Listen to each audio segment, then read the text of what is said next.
My name's Josh. My name's Brett. Welcome to Hapticast. That's right.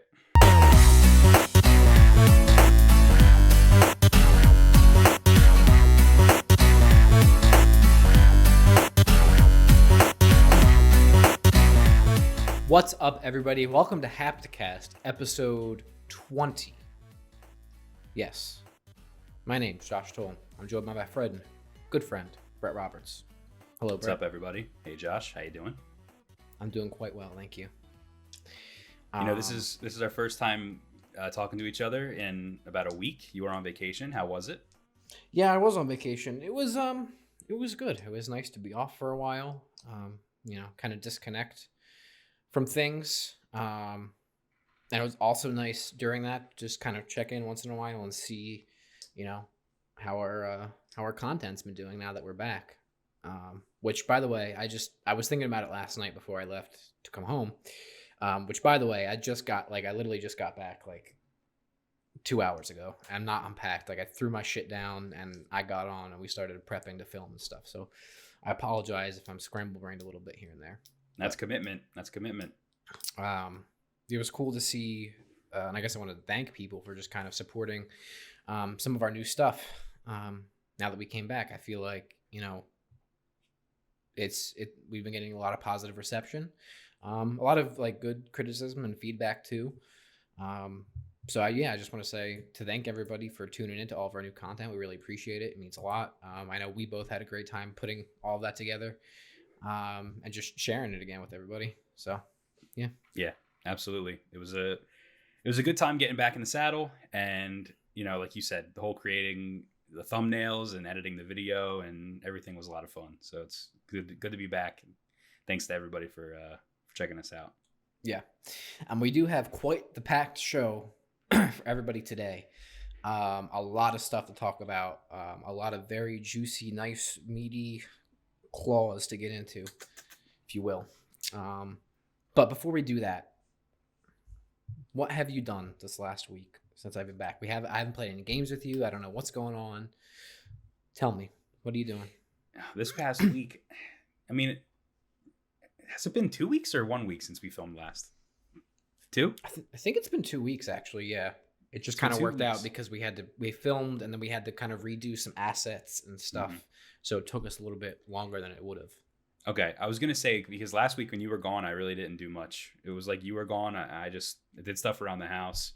Mm-hmm. I'm actually on vacation this week, so mm-hmm. This week coming up. So I was just doing stuff around the house, getting stuff for work finished up, prepping basically so I could take my vacation for a week.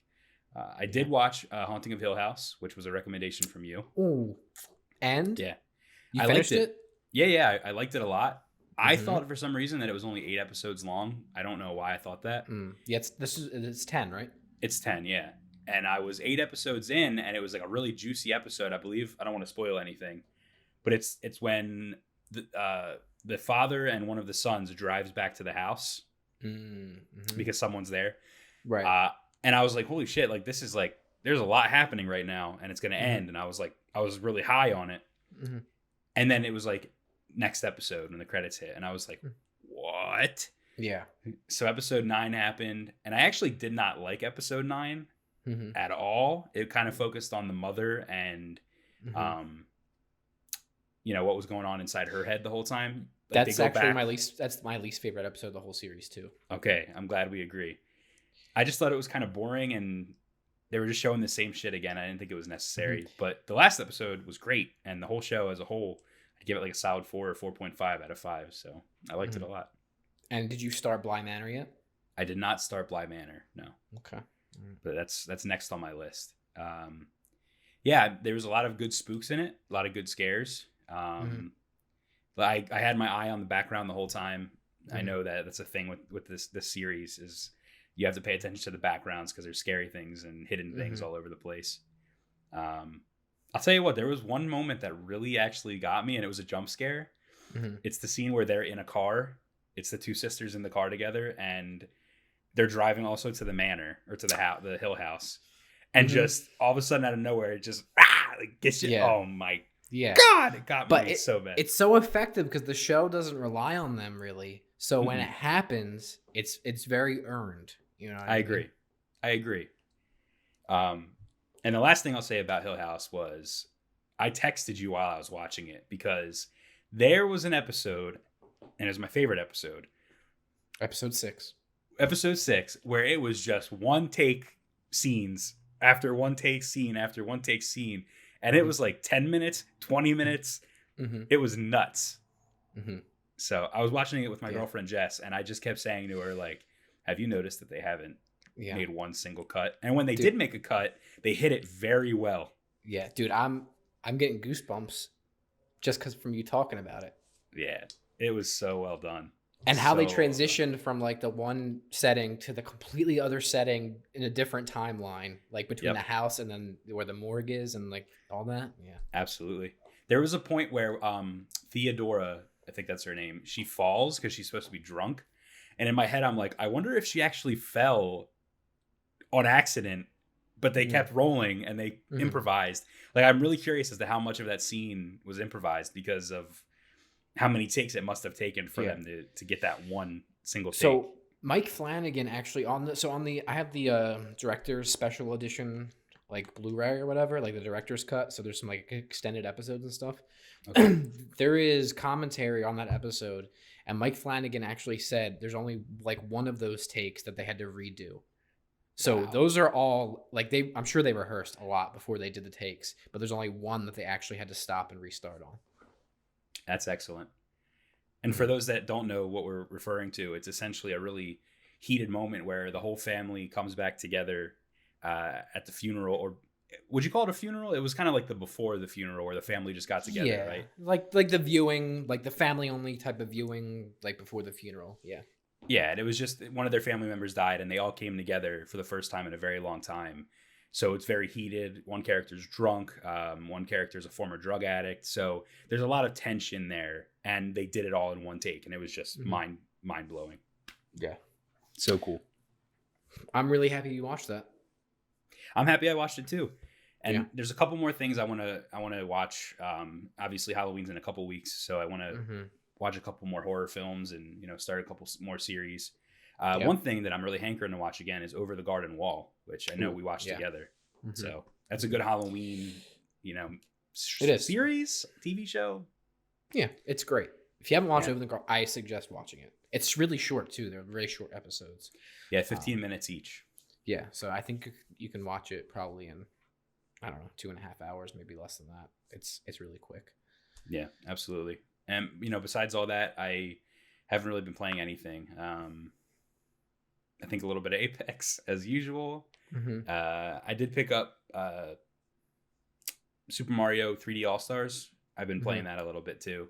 I know Steven, our buddy Steven, used to be on the pod. He beat, I think, all 3 of them, or at least he beat Galaxy and Sunshine, I think, definitely. Yeah, he grinded the hell out of it. Damn. But I'm primarily playing Sunshine, and I'm going back and playing 64 a little bit. I've already beaten 64. I beat Sunshine, but Sunshine's the one I beat like the longest amount of time ago, so I really want to get into that and finish that. And then I'm going to do Galaxy, which I've never played. So Galaxy is the one I really want to get to. So I was on vacation. Right before vacation, I started now it's like the 3rd year, I guess, in a row. Maybe there was one extra in between there that I've rewatched the Saw franchise. So I'm on Saw. I have to watch Saw 5 now, so I have a couple more left. I love Saw, as you know. Really underrated as like an actual narrative series, like horror series too. How everything connects. Hey, and just a quick plug. I did notice that you were reviewing all of them on your Letterboxd profile. That is accurate. If anyone's interested in checking out Josh's reviews of the Saw franchise, check out his Letterboxd, which is down below in the description. Yeah. So you can click for my link tree, and then there's a link in that to Letterboxd. I have a list ranking currently before the rewatch of my ranking of the Saw franchise, and then reviews for each movie as I'm kind of going through them. Good point. I binged Haunting of Bly Manor right before I left for vacation. Basically in like a sitting and a half. I watched it really quickly. Wow. And then on vacation, I read The Turn of the Screw, which is the book that Bly Manor is based off of. Oh, wow. It's not that long. It's a Henry James novel. It's really short. It's like 120 pages. It's really good though. It's you can see the similarities between like Bly Manor and that. But The Haunting of Bly Manor also takes a bunch of other like of Henry James's short stories and kind of interweaves them with the characters. So it's not all based on the novel, but it's really good. So I read that. I picked up and read Haunting of Hill House too, like the original book that it was based off of, because I was like, let me just get through it. And then I read a lot of horror manga. I finally finished Tomi from Junji Ito, Nice. which is great. I read his newer one, No Longer Human, which quickly has excelled to like the top of my favorite Junji Ito books. Really? Yeah. So we could talk about that more later. I haven't read it. I have it. I didn't read it. It's so fucked up. It is so fucked up. And it's more Junji Ito always, it's the Junji Ito page turn. It's the gross out. It's the holy shit, this is so weird and fucking vile, or there's this abysmal character, or whatever it is. No Longer Human really is the first Junji Ito manga that I've read that I'm like, he's always kind of gotten into his upbringing and like how he is always the outcast and weird and stuff like that. This one is the first time I felt like he really took those layers of his life and just peeled them the fuck off. I'm like, here's every abysmal thing that I did in my life. Here's like all of these terrible, this just fucking abysmal character at the front and center of it. And you can't help but feel terrible for him. And you're like, it's a tragedy. It is an utter tragedy, that novel. And I couldn't believe it. And it's disgusting, and things happen in it that are like Junji Ito tropes for sure, but it's like disgusting in a whole nother way because this character is so abysmal, but you can't help but to feel terrible for him. Wow. So I really recommend that. It kind of blew my mind. I was like, I was not expecting it to go to the places that it did. Wow. More horror manga. I read that H.P. Lovecraft short stories that you got me. So there's 3 of them in there. That was awesome. Oh my God, The Strange Something of Panorama Island, The Strange Tale of Panorama Island or something, which was totally fucked and weird and also very beautiful. And that was a limited reprint, I think, right? We got the limited reprint of that in English. Yeah, we got the limited English reprint. That was really hard to find, and there was a very brief couple of years ago or last year, a very brief reprint of like a really nice collector's type of version of it. Yeah. With some colored panels and beautiful book, like hardcover book. Yeah, that was awesome. And I think I'm forgetting something else. But I read the Stephen King novel Rita Hayworth and the Shawshank Redemption, which is what the movie Shawshank Redemption is based off of. Gotcha. Just as a quick little read, which was phenomenal as well. So a lot of reading, more reading than I've done in a really long time, but it was so nice to be able to read, which was, I guess, was the best part about the vacation is I could just fucking read all this shit that I had. So, absolutely. Very cool. Yeah. Anyway, sorry. Kind of went on for a little while. That's fine. What did you think of Bly Manor? Better than Hill House or no? No. First of all, it's very different. Do not go into Bly Manor thinking that it's going to be the same. Haunting of Hill House is like in-your-face horror a lot, but there's a really abysmal family tragedy at the center of that, which is what makes it so effective.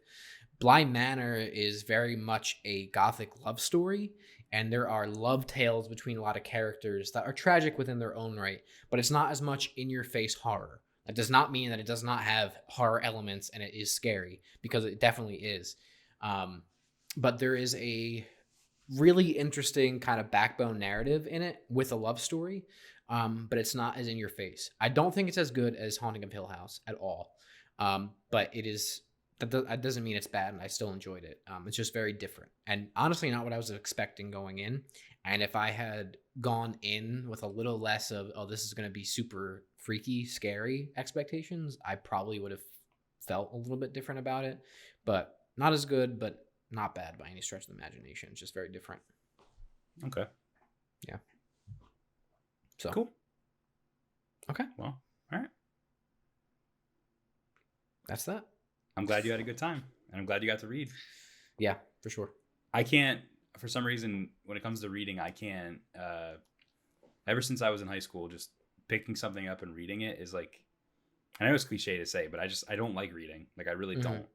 The exception there is manga or comics because it's pictures. I think it's because I'm a visual person. I like to see things. You know what I mean? And I like to appreciate the art rather than the words, which I do appreciate the writing. Don't get me wrong, but I think when someone can do both, like a Junji Ito or someone like that, I can respect that more. So I did actually pick up. You sent over a humble bundle of different horror mangas, and I did pick up. I think it was like the $1 tier. And it was like a bunch of good ones too. And I just downloaded all those to my iPad. So I'm going to read those in bed sometime. So. Yeah. No, I totally get what you're saying. Yeah. All right. So, Brett, something that's been 4 years in the making, if you will, in a way. Yes.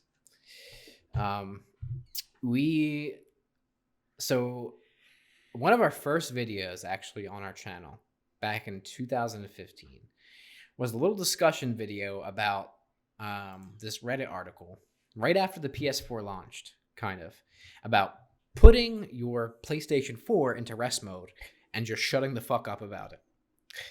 On that video 4 years ago, we posted, "Hey everybody, it's been quite a while since this video has been posted, but any of you like an updated version with the more recent rest mode tips and tricks?" And we never did that. No, we didn't. I don't think we ever will. But this, in a way, is that. In a way. But in a way, is that. So yeah, where do you want to start with this? Well, we could read some comments if you want from the old video. Start things off there. Mm-hmm. Should I preface with kind of what it was in reference to the Reddit article? And then we'll go into the comments. Yeah, go ahead and preface. Yeah, so if you haven't watched the video, feel free to go ahead and watch it. Just called Put your PS4 in rest mode. It's really bad. The lighting is terrible. The set is awful. But, we were just a couple of guys that wanted to get together and talk about stuff. Just have some of our old partners in there and friends. But, go ahead and check it out if you want to or don't.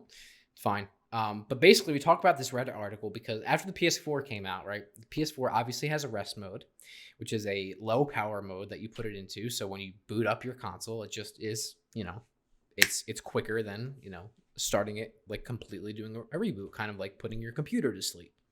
Yep. So there's a lot of controversy with people like saying, oh, the PS4 power consumption in rest mode is too high, like all of these things, like it's going to overheat, blah, blah, blah, blah, blah.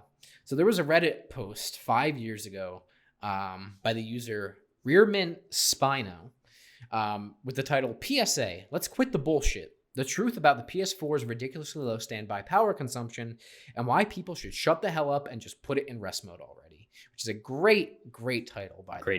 Great title. And basically, this Reddit user just kind of says your PS4 was meant to be put in rest mode from the very beginning. It's exactly what the engineers designed it to do. Besides the fact that when you put it in rest mode, you can download larger games faster because the PlayStation 4 has abysmal wireless cards in it and things like that. System updates will happen automatically. You can have updates for games happen automatically. All of these different things. And then he addresses that people are complaining about it uses huge amounts of electricity and things like that, which I know we'll get into in a minute is not the case, obviously. Nope. So. Yeah. All right. So let's get into some comments then. So yeah. The first comment is from a person named Stuart the Human. And Stuart said, "Couldn't you just turn it off?" Yes, you absolutely could just turn off the PS4. But that's not the point of the video. We're talking about rest mode. Yes, you could just turn it off, but there's so many features that you're not getting if you just leave it off. You're missing the point. If you turn it off completely. Right. So, Stuart the Human, you're right. You could just turn it off, but that's besides the point. Yeah, but then also it's going to take longer to boot. Updates will not happen automatically. You have that turned on, whether system updates or game updates. And if you're downloading something, it's going to stop the download.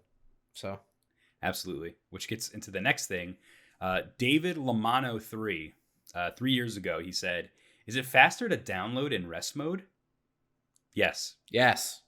The answer is yes. Yes. And I think a lot of these videos could have been answered by just watching the 3-minute and 40-second video. I was just gonna say the video is only like less than 4 minutes long. And listen, did we do a great job explaining it?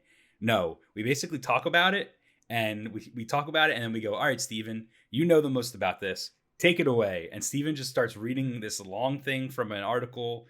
And is the video good by any means? No. But no. Did it tell you what you needed to know? Yes. So is it faster to download in rest mode? Yes. Games download faster when you put your PlayStation 4 in rest mode. Which is like the whole point of the rest mode. Exactly. How many times have we wanted to play an update to a game and our third player will be like, oh, guys, my game didn't download. The update didn't download. And what do we always say? Put your PS4 in rest mode. Yeah. It'll download so much quicker. You'll be able to play the game quicker. It makes sense. Right. Young King 4 years ago. He said, so I accidentally left my PS4 on rest mode for about 4 days. Will that affect the cost of the electricity bill a lot? Josh, do you want to answer that? No! It's literally low power mode. It's the same thing as putting your phone to sleep. It's the same thing as putting your PC to sleep. No. And that was part of the huge controversy, right? It was like, oh, it uses so much power. No, the fuck it doesn't. No, it doesn't. Literally on PlayStation. But Josh, AE said 5 years ago, it's taking power. That's accurate. That is an accurate statement. It is taking power. I sense great power coming from that box. But when you put it in rest mode, when you put the original PlayStation 4 console in rest mode, it averages, right, if you're staying connected to the internet, 2.8 watts, right? So about 3 watts of power compared to like 100 something. I forget what the exact number is when it's on, right? So it's 3 watts of power, which is fucking minuscule. It's basically non-existent, right? Yep. If you have an application in the background running, right? Say you were like watching YouTube or had a game up and you put it in rest mode with that running, it uses 4 watts of power instead, right? And this is directly from Sony's legal page about their electricity use and things like that. Now, where it bumps up a little bit is if you have like your controller charging when it's in rest mode, your headset charging, which you can only allow up to, I think, 3 hours, right? Or something like that. Anyway. Yeah. Yep. It uses 6 watts of power. Okay. But the argument that it's taking power or that will it cost my electricity bill a lot, it's still using power even if it's off. Now it's only using like half a watt, but it's still using power. So that is accurate. It is still taking power. But it is so minuscule. And I want to pull up the original Reddit article again because he did this original poster on Reddit did a comparison about what that was. So hang on, sorry. Oh, he broke it down, right? So if the unit is in standby for 24 hours a day, right, assuming the US average electricity cost, right, this is 5 years ago, was about 12 cents per kilowatt hour. The total extra cost for 1 year of standby is $3.68 if you're paying your own electricity bill. Your parents are going to kill you. Yeah. And again, that's per year. So it works out to about 30 cents per month, okay? Or 7 cents per week, or a penny a day for 24 hours. So if you are concerned with spending 1 cent in a 24-hour period for leaving your PS4 in rest mode, then by all means, turn it off. Just completely turn it off. Okay? And then don't use any of the other features.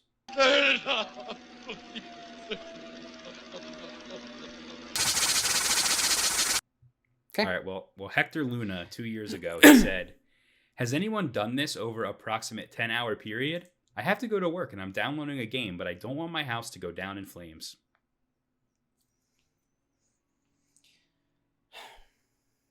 Wow. You okay? Josh, how long do you leave your PS4 in rest mode, usually? How long has the console been out? Since 2013. Okay, then for 7 years. Is your house down in flames? No.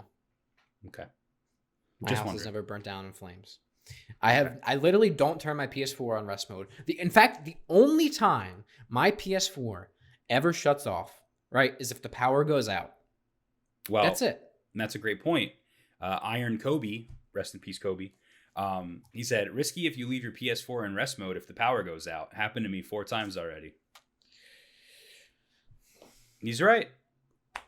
That is the one thing that sucks about rest mode is if, the power goes out due to a thunderstorm or electricity goes out or something, there is the chance that your PS4 could get damaged because it's technically on when it gets shut down.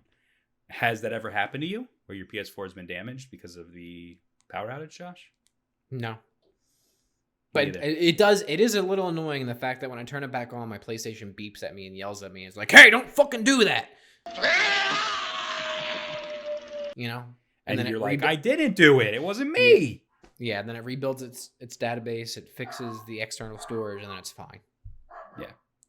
Because it's designed to do that. Exactly.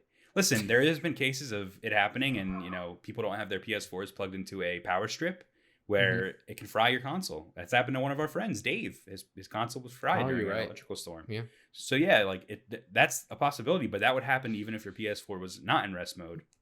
But that's also not something unique to PlayStation. It's not. That can happen with anything that's plugged into a power outlet, right? And not a surge protector in your house. So. No, you're 100% right. All right, last comment that we're going to talk about is from Nuke SMG 4 years ago. He just simply put, they are a bunch of nerds. And Captain Snuggles replied and said, we're all here because of PS4, which you play games on, making us all kind of nerds. To which Nuke SMG replied, true. We are indeed a bunch of nerds. All of us, everyone. Every single person. God bless us, everyone. Yeah, so there you go. PS4, should you put your PS4 in rest mode, Josh? Yes or no? Absolutely. And is there any reason not to? No. And if you don't, you're bad. If you don't, you're literally not using your PS4 right. It's designed to do it. And listen, I know this topic might be getting longer than 4 minutes now, so you might not have seen this part of the video yet. But put your PS4 in rest mode. Yeah. All right. That's it. And if you're still asking about putting your PS4 in rest mode, please just shut the hell up and put it in rest mode already.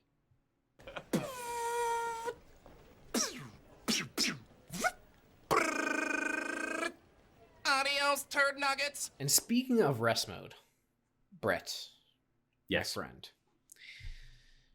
PlayStation 5 PlayStation recently showed the PS5 user interface and the user experience, navigating the dashboard and things like that, which is something that we've been waiting on, for a long time.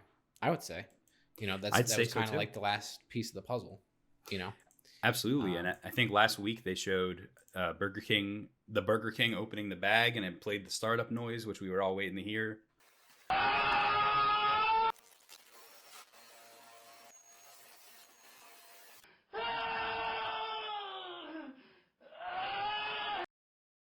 So, all the pieces are slowly starting to get put into place. We're starting to, finally figure out what the PS5 is and what it, looks like and what it does. So they start off the video, right? From rest mode. Okay. So the PlayStation 5 has a rest mode. Okay. That's right. And should you put your PS4 in rest mode, Brett? You should. And you should also put your PS5 in rest mode. I was just going to say, and then when the PS5 comes out, you should definitely put it in rest mode. Okay. Anyway.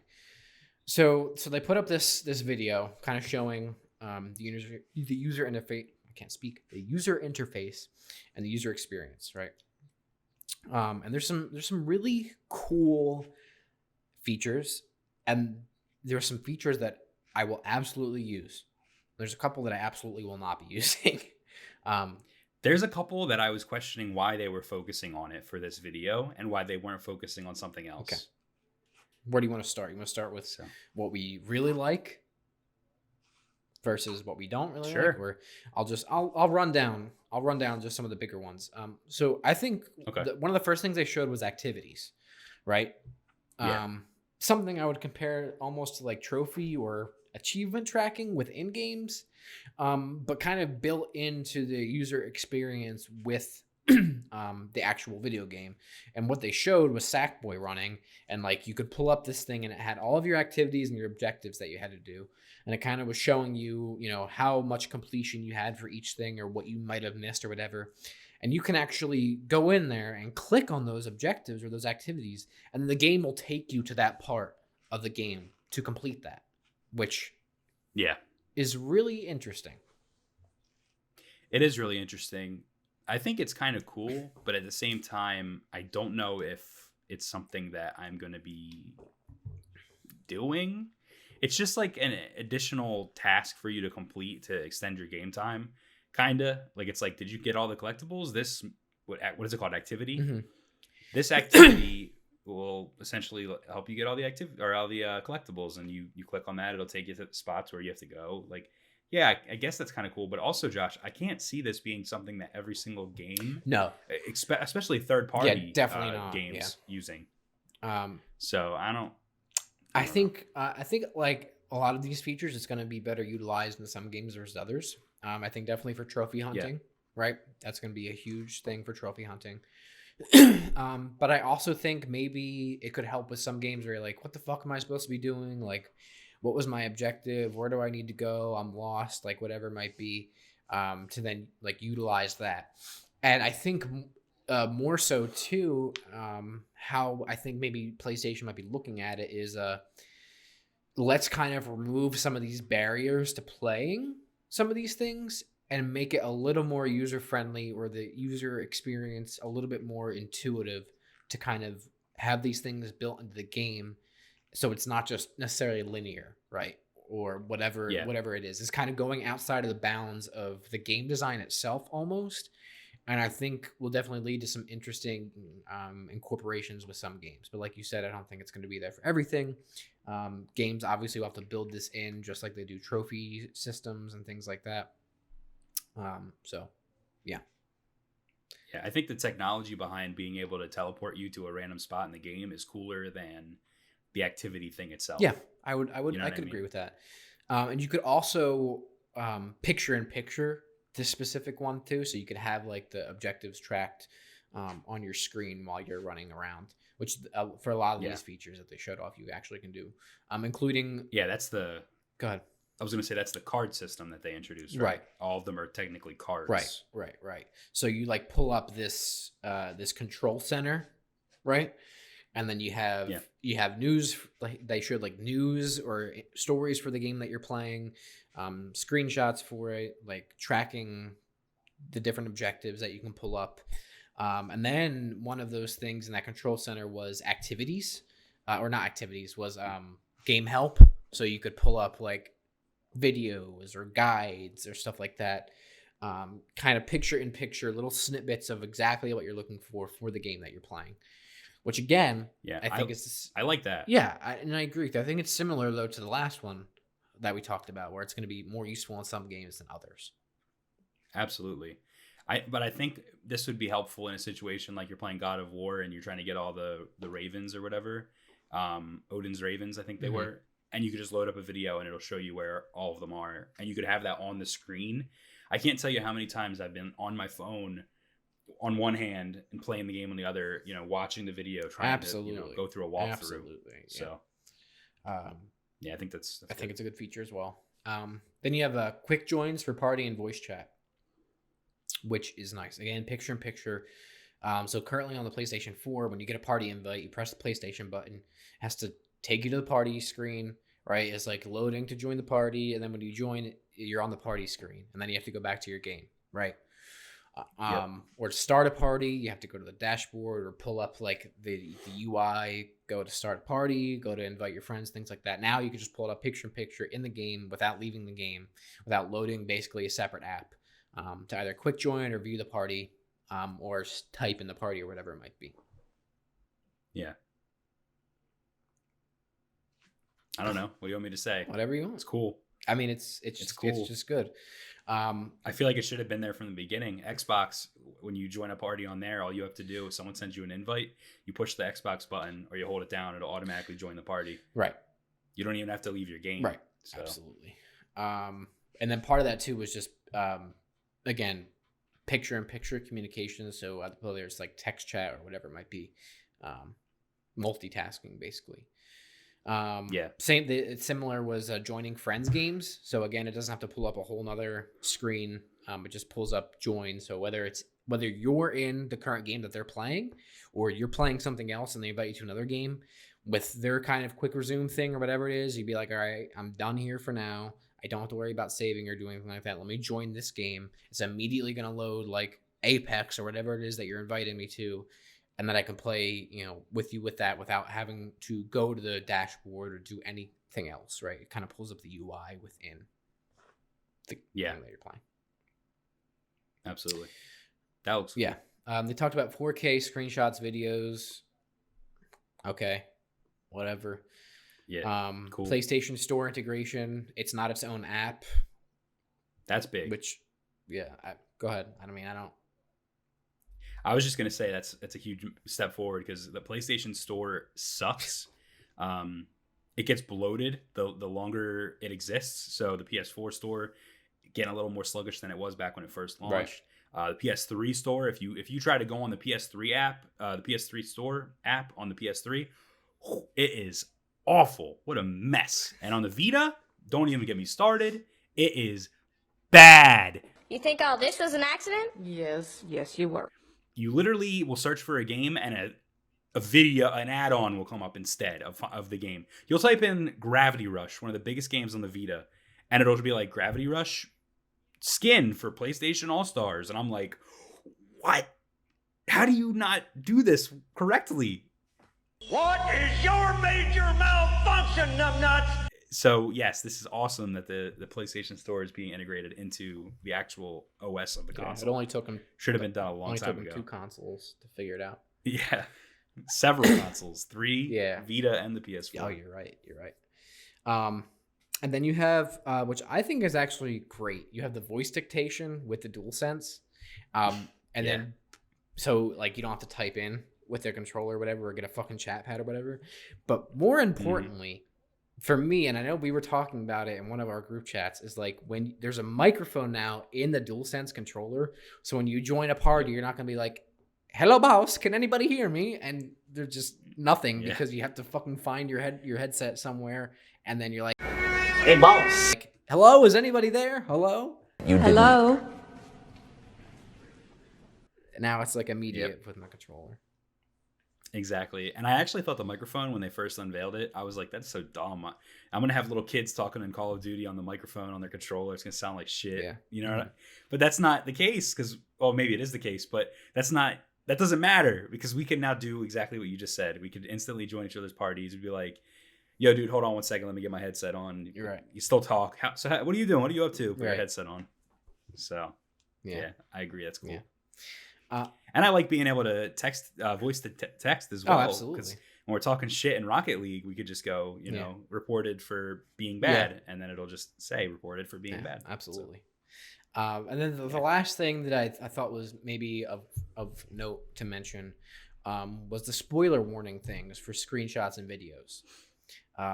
So if somebody takes a screenshot or a video of a game and sends it to you, and you don't either own that game or haven't gotten to that point in the game yet, it'll give you like a spoiler warning. Be like, hey, spoiler warning.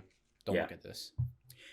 Yeah, and that's similar to something that the PS4 did when you would be broadcasting straight from the PlayStation 4. You'd be broadcasting a game live, and if there was certain things that the developer didn't want you to show, it would pop up in the corner. This content cannot be. I forget the message it said. Yeah. But that was essentially the developer saying, this part of the game, I don't want you to stream it because it's a spoiler. Right. Or it's copyrighted content or something like that, Right. So it's similar, but in this regard, it's like, hey, someone just sent you the ending of Infamous Second Son where Delsin kills his whole tribe. Do you want to accept this image? And you're like, yeah. And then you get spoiled. Yeah. So. But yeah, I don't know. Any other thoughts about any other UI features or anything that I missed that you think is worth talking about? I don't know if you missed anything per se, like nothing worth mentioning. I just think overall, like we can give our thoughts on what we think overall. I think it looks like the PS4 UI, but a little more futuristic. It's like, so when they showed the Xbox Series X UI, or at least what I think was the Xbox Series X UI, everyone, and including myself, was like, it looks exactly like the Xbox One. Why would I, like, that's not exciting, like, change it up. But then again, it's like, with the PS5, it was so different than the PS4 that I was like, oh, I don't, it's like similar, but it's different. Yeah, you know, they both went from like more boxy looking to a little bit more rounded looking. And look, they're like ecosystems that everybody understands now. Like, you can make that argument with every generation jump. Do I think it's particularly exciting? No. Do I think some of the features in there are cool? Absolutely. To me, if it fucking runs faster and doesn't run like a piece of shit UI, like the previous generation, like, I'm okay with it. Like, if things don't take 30,000 years to fucking load, like, I'm fine with that. Is it? I saw a lot of people comparing the PS5 UI to like Netflix, the way they have their like loadout, because like it's like you scroll down and then you scroll over for everything. So yeah, I don't know. I guess I don't know. It's whatever. I'm more interested in the features and the tech going on rather than the actual layout of the UI. If I can understand it and know what the fuck's going on, and it just runs fast, and is not a hindrance to me playing games, then that is what I want. Yeah, my biggest thing is I want the media apps to be easier to access, because right now on the PS4 you have to go to TV and video, and then it loads the screen with all your apps for your TV and video shit, and then you have to click on the one you want, and sometimes it's not there and you got to go down and find the rest of them. So I hope they did show, it said games at the top, and then on the right of it it said media. So you're going to be able to scroll back and forth between them, which is good because that means you don't have to scroll through all your games to get to your entertainment apps. I just hope it's easy and not a piece of shit like the PS4 media is. So I think just in general though, it seems to be a little bit more integrated, like everything, especially like including the PlayStation Store and stuff like that. So as long as it runs fine, right, and does not slow down, like I feel like we've seen with the PlayStation 4 generation, then I think we're fine. So yeah, what do you think about the thing that they've been doing? I think the Switch has this, the PS5 has it. It's like a news tab where it will like give you updates for all these games. Dude, I don't give and a fuck. Stuff that you're playing. I'm not a normie. I don't need to see news or information or whatever the fuck it is about happening with this game that I'm playing or other games in the ecosystem. I know what games I'm gonna buy. I bought them for a reason. I know what I need to know about the games that I need to know. I'm not going to get my fucking news about a game from the system that I'm playing the game on where I already purchased the fucking game for. It's going to be biased because you're reading it on that console's like on their dashboard thing. But like I was thinking, like, if it was just like, and I know some people don't use Reddit, but if it was like your Reddit subreddit something there and you could click on that and it was like all your subreddits, like, yeah, I'd use that. Because that's my own curated That's more interesting to me. Thing. That's more interesting to me than some fucking Joe Schmo YouTube channel or PlayStation blog or something like that. Yeah. Like, do I want the PlayStation official blog, like their post on there? Yeah, I guess that's fine. But I don't want to see a bunch of content about the games that I play from that. But also to me, I don't fucking need news about it on the console. Like that's just clutter in my opinion. Like I don't want to fucking read news on my fucking console. Like, if I'm going to read news, I'm going to go on my phone or I'm going to go on my computer. I'm not going to go on the console and scroll under the game page or fucking pull up the navigation tab and the first thing you see is news about the game. Fuck that, dude. Get the fuck out of here. I don't need that. And what they should do is allow you to customize, which they might. They didn't touch on it. I'll allow you to customize what that navigation bar looks like that you pull up. Because if I don't have to have the news as the first fucking tab there, I'm not going to have it at all. Or it's going to be all the way down the other fucking end and I'm never going to use it. Yeah, I don't know if you caught this, but the news thing or whatever it's called, it's actually not going to be available for all PlayStation 5 users in North America at launch. It's going to be tested, they said. So we might not even have Good, it. I don't want it. Yeah. I don't want it. Exactly. Something else that people don't want, Brett, mm-hmm. kind of segueing into our next topic here, if you will. There's a recent update to PlayStation 4, update 8.0, 8.0000, if you will. Where there was a thing about them updating PS4 party chats. So this initially was put on the official PlayStation blog on October 14th, where they were just like, hey, there's updates to partying and messaging, right? Kind of essentially, you know, you're going to see a notification about party safety and voice chats and parties that your party chat and voices may be recorded. And that it's like a moderation feature that will be available for PS5. So you're going to start seeing it on your PS4, you know, things like that, basically. That's the key right there, is that all of this was for preparation for the PS5. Right. So another feature that this had was like the remote play app that updated, and now it includes the PS5. So like this update as a whole was like, we're prepping the PS4 for the PS5. Right. So and that is what they say. This PlayStation blog post was made by Sid Truman. And he basically just said the pop-up you're seeing on PS4 right now is to let you know that when you participate in a chat with the PS5 user post-launch, they may submit those recordings from their PS5 console to Sony, you know, Interactive Entertainment, SIE. But I believe in the original post, they didn't even say that, and it was just like, you know, party chats can be recorded and stuff now.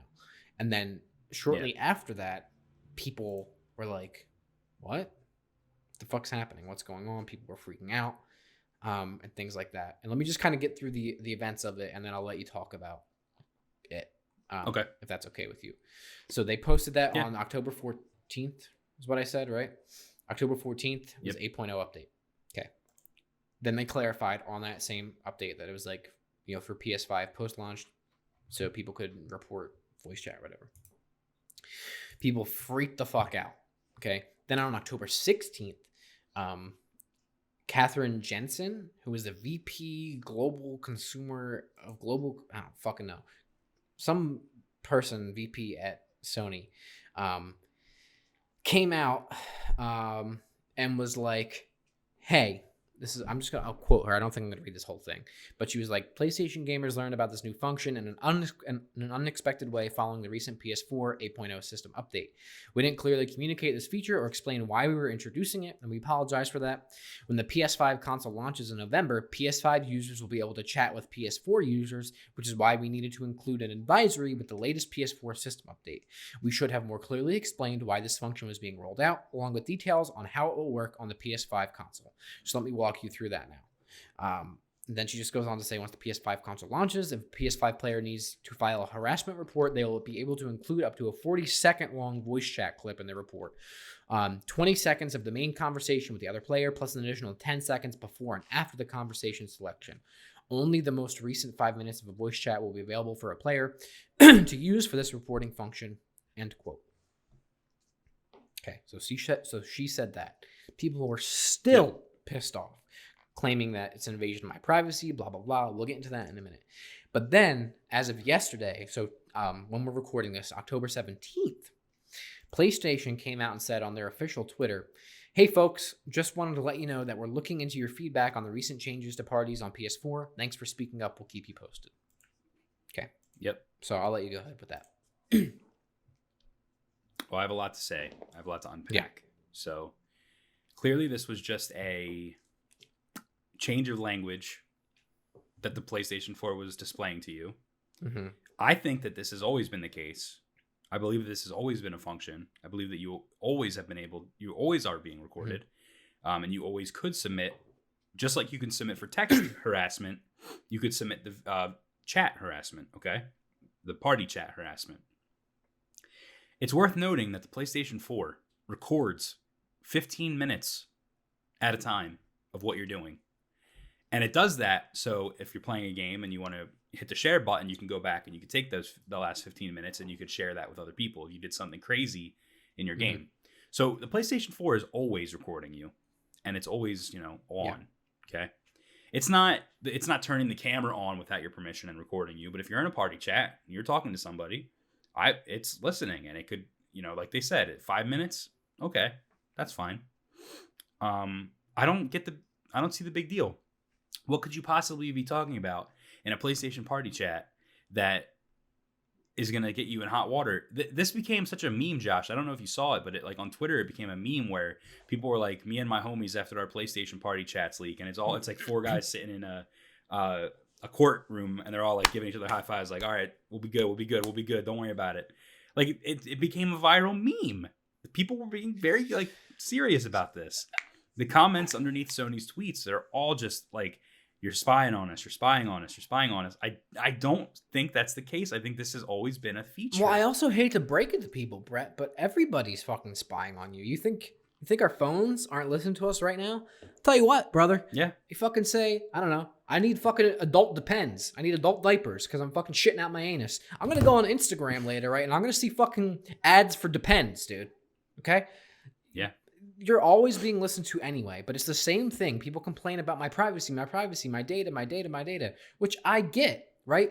But that's not what this feature is for. It's not Sony asking for permission to record your conversations in your PS4 or your PlayStation voice chats and then sell that data to then sell advertisements and products to you. That's not what they're utilizing it for. That's what Apple does. That's what Samsung does. That's what Amazon does.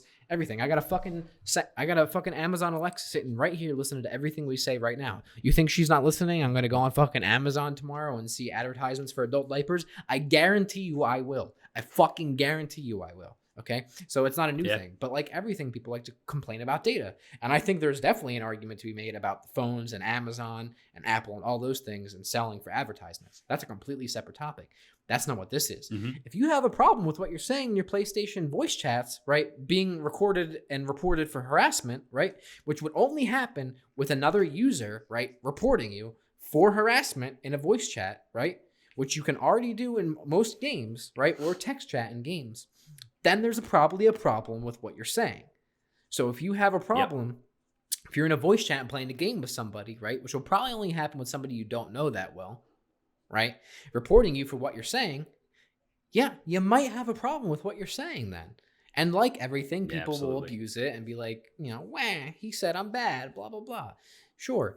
But like, I think what it's more for is like if you're in a voice chat, right, in a party and somebody's not trash talking, but being offensive and actually harassing you, that then you can use that and report it appropriately. Absolutely. And, this reminds me of something from a couple of years ago. Do you remember the article that came out and it talked about how terrorists were using the PlayStation party chat to communicate with each other and messages because it's not tracked or anything like that? Do you remember hearing this? Maybe vaguely. I think it was ISIS. They were using the PS4 or 3 text chat and app on your phone in order to communicate with each other because it was not encrypted and you couldn't get in trouble for it and they couldn't get caught. So that was their primary means of communication was through PlayStation. That leads me to believe, Josh, that everyone that has a problem with this is a domestic terrorist. They all work for ISIS and they all need to be taken out. So they all made themselves very visible. We know who they are. Although I don't like our government, send in the drones, take them out. That's it. We're done. Okay. I think more likely it's probably, people who are not necessarily white supremacists, but people that are in party chats, using words that they probably shouldn't to people that they shouldn't, or saying things that they probably shouldn't. Absolutely. So, I don't know. That's my opinion on it. I don't really think it's that big of a deal. And that I feel like we're gonna get shit on for this, and it's probably an unpopular opinion, but I just really would like people to take a moment and think about why you're shitting on us, right? What are you saying in your PlayStation parties with people that you don't want people to hear? What are you saying to people? What are you saying to people? It doesn't matter what we're saying, Josh. That's our privacy. It's our First Amendment right. Yeah, but it's also, dude, somebody's right to, not be verbally harassed by somebody. Also, for the record, when you sign up for a PlayStation account, you click I accept on the TOS. They can do whatever they want. So if you don't agree with it, tough luck. You agree to it. So. Just get rid of your PSN account or don't join a PlayStation party. That's it. Listen, is it wrong? Is it an invasion of privacy? Maybe it is. Maybe it is. But you checked off on it. You can't bitch. And maybe Sony's going to change this, Josh. They said they're looking into it. I hope they keep it. I hope they keep it. I think they're going to keep it. They're just going to change the language back to what it used to be, because I sincerely believe this was always a feature. You might be right. They've always been able to go back. You might be right. But I just find it so funny that people are crying so much about it. That's really it. I mean, you think about how connected all of our devices are, and you're worried. And to my knowledge, they're not using it to sell for advertisements, right? They're not doing that. It is for, reporting people for harassment. And it's the same thing the PlayStation 4 already does. It records what's happening, right? So now it's just going to add the party chats to that. I don't know, Josh. We should have done our research on this one. You might be right. My bad. All right. Somebody that did do a lot of research. Who's that? Something. Mr. Phil Spencer. Love him. Mr. Philly Chili Phil Spencer. And listen, I have to point out, I know this is the start of a new topic and I don't even care. Yeah, we're talking about Xbox. We just talked about PlayStation in the last topic. We're wearing PlayStation gold headsets on our heads, both of us. Equal opportunity for every console. Everyone gets a topic, okay? We're not shilling just one. We're not just shitting on one. Everybody's getting shit on. Everybody's getting praise, okay? Just wanted to put that out there. Actually, because there's some people in the comments. So, well, listen. Those people in the comments can eat my dark anus. Half of the video today is PlayStation, and the other half is going to be Xbox. That's right. Anyway, speaking of Xbox, Phil Spencer, the king that he fucking is, and let me just reiterate that Phil Spencer is an absolute king of a human being. Okay. Oh yeah, he's awesome. What was I saying? He did an interview with Kotaku that has a lot of interesting points about it. So, as we touched on last week, Xbox got games. They got games, yeah. They acquired ZeniMax Studios for $7.5 billion, the largest deal in video game history. Huge news. So Phil Spencer sat down with Stephen Totilo at Kotaku to discuss this. Okay. And I know there's a couple of points in here that we want to talk about. Okay. I'm not going to go through the whole article. I suggest people read it if they want to. I think there's a lot of interesting points in it that he brings up that they discuss. But I know there's kind of like 3 or 4 main things that we want to specifically talk about. Yep. Okay. So let me hit you with this one first, Brett. Okay. Since our preferred platform is PlayStation. Sony always wins. Even though we both also have Xboxes. And I got games. Right? And we have PCs and Switches and everything like that. We favor PlayStation platform, but we're obviously still Xbox fans and consumers. Okay. That's right. So Stephen Totilo, this Kotaku person, asked Phil Spencer specifically, since it's such a large investment, quote, is it possible to recoup a $7.5 billion investment if you don't sell Elder Scrolls 6 on PlayStation? Okay. End quote. Then Phil Spencer quickly replied, yes. And then he kind of not corrected himself, but kind of re-interjected because he just, slip of the tongue. It just kind of came right out there. And then he said, quote, I don't want to be flip about that. This deal was not done to take games away from another player base like that. Nowhere in the documentation that we put together was how do we keep other players from playing these games. We want more people to be able to play games, not fewer people to be able to play games. But I'll also say in the model, I'm just answering directly the question that you had. When I think about where people are going to be playing and the number of devices that we had, and we have xCloud and PC and Game Pass in our console base. I don't have to go ship those games on another platform other than the platforms that we support in order to kind of make the deal work for us, whatever that means, end quote. Okay. So what does that mean? It means that Phil wasn't trying to take Bethesda games away from Sony players, PlayStation players with this deal. Mm-hmm. And I think that Phil has a history of this. Like, he's not just talking out of his ass. He's always been very open to the fact that he wants people to play games wherever they can play them, the easiest way they can play them. Dude beats that like a dead horse. Absolutely. One of the top things I remember from this topic here is Phil Spencer on Twitter. Someone tweeted him and they said, I canceled my pre-order for Gears because you made the game available on PC. And Phil replied and said, "You're canceling your pre-order because more people get to play the game? That's pretty sad," or something like that. Console war bullshit is so abysmal, dude. It's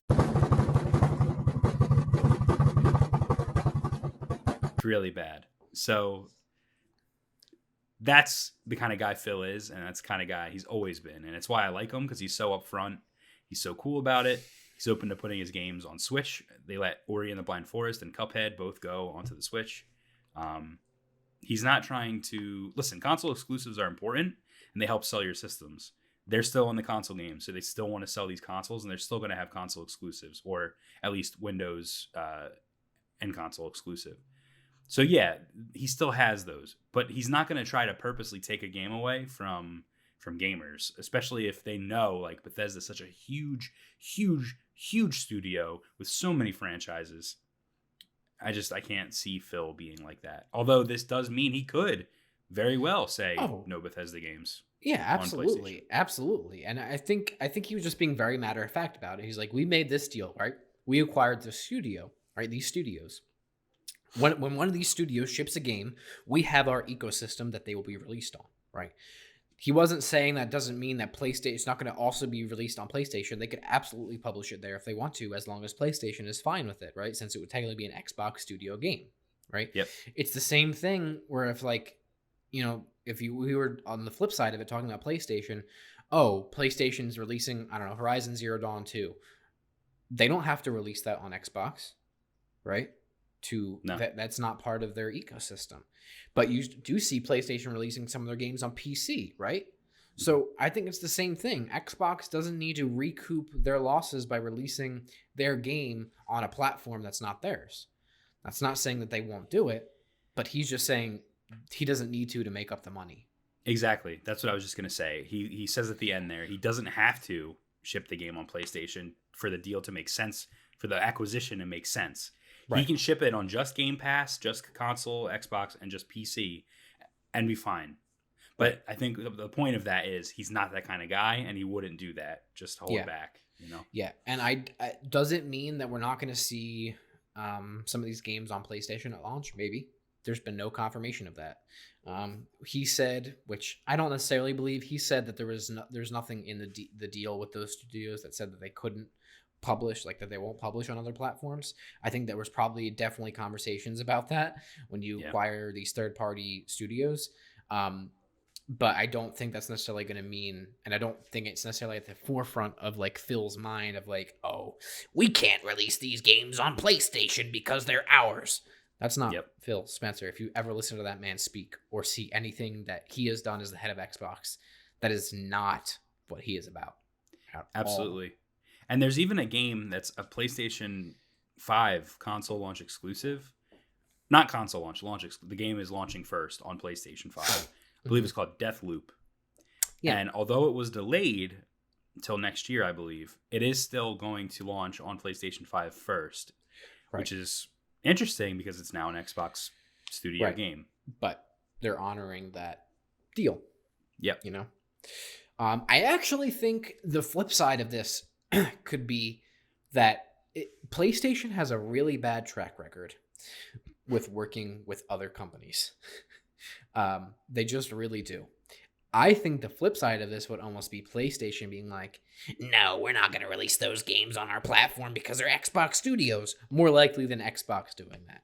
I agree. I think that's more likely than Xbox doing it. Yeah, that's me. I could totally see Sony being like, nah, fuck you.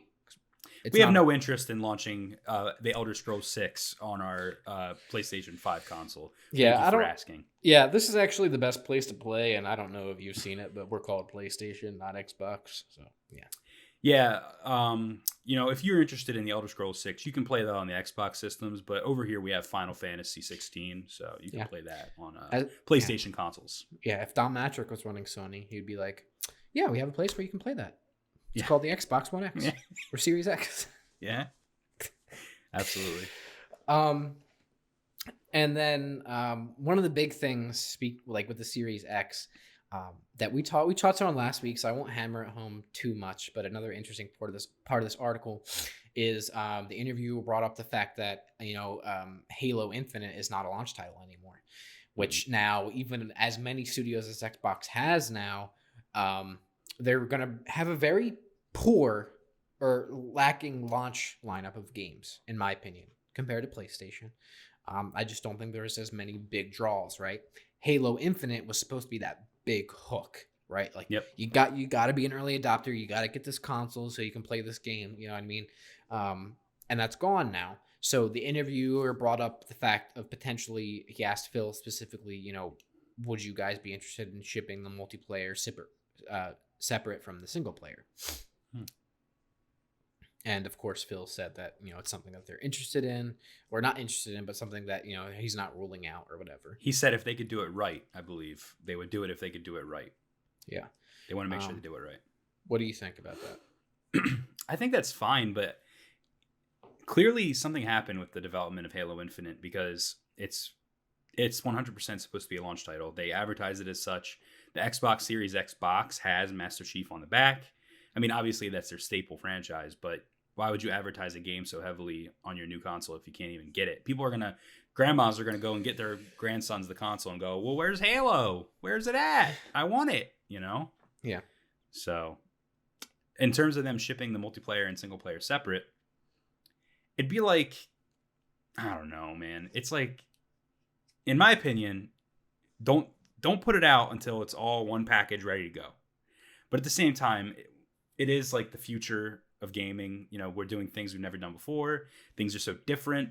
You have certain games like Call of Duty where Warzone is like an application as itself, and it carries itself over. So Black Ops Cold War is coming out. It's still going to use Warzone. You know what I mean? So we're going into this territory now of the future of gaming. And could it happen? Yeah, absolutely. And Phil said, if we can do it right, we'll do it. So, I'm indifferent. I personally would prefer to have the whole thing at once. Mm-hmm. That's just me. Yeah, I'm kind of indifferent too. I'm a Halo fan, but not since 343 took over. I don't care about Halo Infinite. 343, in my opinion, is just taking the fucking franchise into the ground, and any game that they produce that's better than complete and utter shit is a win for me. I don't give a fuck if they ship it separately or not. I don't care if the game ever comes out or not. I don't care if 343 goes under and they just completely scrapped it and they never allowed them to work on the IP again. But I think it makes sense from a business standpoint. Get the game in people's hands. If the multiplayer is ready before the single player, or vice versa, why not? Yeah. And I can almost see the multiplayer aspect of it being like a Warzone, like I compared it to, because how much could you change the Halo formula? People don't want a lot of change. Right. So if you released it as like its own standalone thing like that, Halo multiplayer, because isn't the Master Chief Collection very similar, where the multiplayer is for all of the Halo games built into one? Like it's like one game, but all the Halo games are there. Yeah, you have, when you go into the Master Chief Collection, you have like your campaign tab, right? So you can pick any campaign. You have your multiplayer tab. You can cycle through playlists of the different campaigns. Like you can be like, oh, I want to play, Halo 3 and Halo 5, these game modes or whatever, and filter through like that. So they're kind of separate user experiences within the same app. So why couldn't they just go, here's Halo Infinite's multiplayer. You could play the other ones too if you want. Here's this. I don't know. That's just how I see it. I understand what you're saying, but I think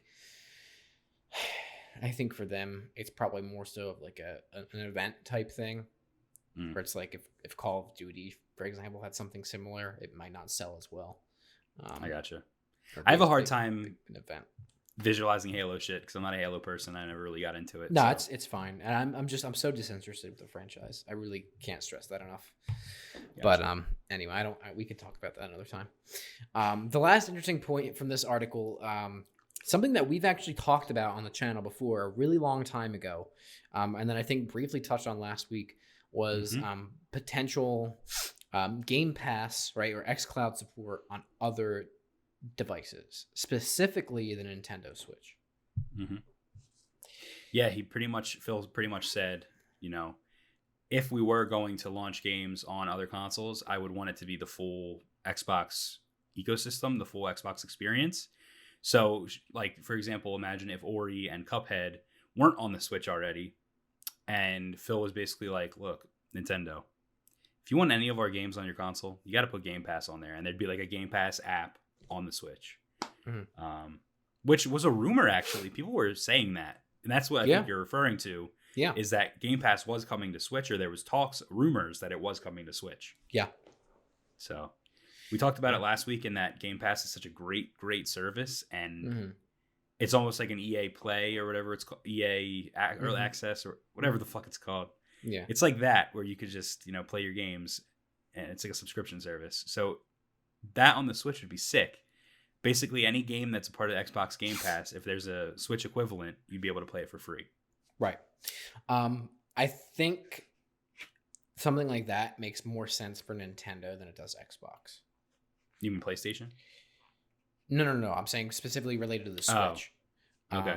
If they were to put the Game Pass app on there, to me, that'd be a great spot for it. Xbox doesn't have, a handheld portable thing. Yep. They have, Game Pass and xCloud for your phone and PC and things like that, which you can obviously take on the go. But as far as like a all-in-one, handheld user experience, no peripherals required, that's the place for it, right? Mm-hmm. And you could get people into that ecosystem a little bit more and just kind of expand your library, almost like a third-party publishing type thing. Whereas Xbox, sure, it'd be great for them to get maybe more subscriptions, for Game Pass, Ultimate or whatever. But it's not like they need, kind of like going back to the first point, is like it's not their ecosystem, right? They don't need to release on that something outside of their ecosystem to be profitable. Yeah, absolutely. And another thing we didn't touch on was one of the other things that Phil said he wanted to be there was like achievement support. Right. So he wants like that full Xbox experience on another platform if it's going to happen. Right. So I don't know. I think that it'd be really cool. I'd really like it if xCloud, Game Pass, if all of that came to Switch, I'd be in heaven. Yeah. No, I'm 100% with you. And if it's okay with you, while we're on the topic of Xbox, I'm going to skip to our next Xbox topic, and then we'll go back to this other one. If that's okay with you. That's fine. All right. This story. I have a lot of thoughts and feelings about this story. So before we begin, I don't know anything about this story. You basically told me, hey, I have this crazy story about Xbox. I'm going to talk about it on the pod. And I said, okay, save it. I don't want to know anything. So this is my first time. Okay. So let me give it all to you again. And then I want to hear about your thoughts on it. Okay.